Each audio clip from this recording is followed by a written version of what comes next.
The one thing that catches my eye for this week's lecture is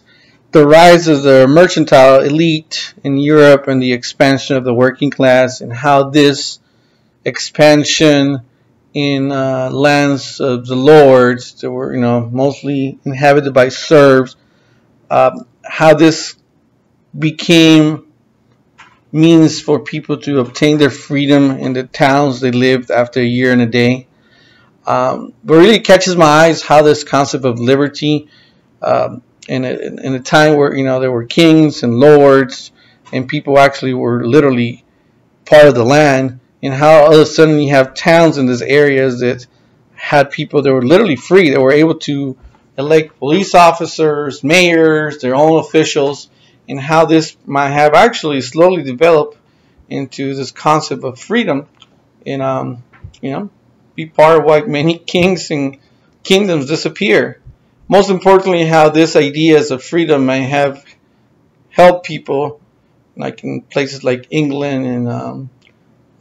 Germany and Spain, Italy, kind of develop those ideas of democracy that the Greeks have long before this started. I find it interesting how this connection and this concept might have really started a whole revolution down the road. I just think it's very interesting, to be very frank. I mean, how this creation of a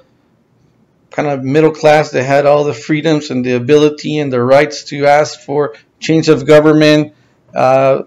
right to vote and have a voice in the whole process of government, in a time where